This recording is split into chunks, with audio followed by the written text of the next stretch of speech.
Match world കപ്പിലെ player of the match അംഗീകാരം ലഭിച്ചത് ആർക്കാണെന്ന് നമുക്ക് നോക്കാം. 5ാം സ്ഥാനത്ത് ക്രൊയേഷ്യയുടെ ലെജൻഡറി പ്ലെയർ ലൂക്ക മോഡ്രിച്ച് 5 തവണയാണ് പ്ലെയർ ഓഫ് ദി മാച്ച് ആയത് വേൾഡ് കപ്പിൽ. 4ാം സ്ഥാനത്തുള്ളത് ഫ്രാൻസിന്റെ വജ്രായുധം കിലിയൻ എംബാപ്പെ. 5 തവണയാണ് എംബാപ്പയുമാര് വേൾഡ് കപ്പിലെ മാൻ ഓഫ് ദി മാച്ച് ആയി തിരഞ്ഞെടുക്കപ്പെട്ടത്.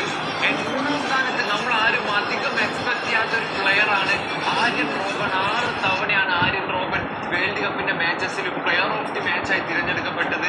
2ാം സ്ഥാനത്ത് പോർച്ചുഗലിന്റെ പടനായകൻ ക്രിസ്ത്യാനോ റൊണാൾഡോ. വേൾഡ് കപ്പിൽ മൊത്തം 7 തവണയാണ് Cristiano man of the match ആയിട്ട് തിരഞ്ഞെടുക്കപ്പെട്ടത്. 1ാം സ്ഥാനത്ത് ലോകകപ്പിന്റെ ചരിത്രത്തിൽ തന്നെ ഏറ്റവും കൂടുതൽ മാൻ ഓഫ് ദി മാച്ച് അംഗീകാരം ലഭിച്ച ആ ഒരു പ്ലെയർ സാക്ഷാൽ ലയണൽ മെസ്സി. 11 തവണയാണ് ലയണൽ മെസ്സി വേൾഡ് കപ്പിൽ ഒരു മാച്ചിലെ ബെസ്റ്റ് പ്ലെയർ ആയിട്ട് തിരഞ്ഞെടുക്കപ്പെട്ടിട്ടുള്ളത്.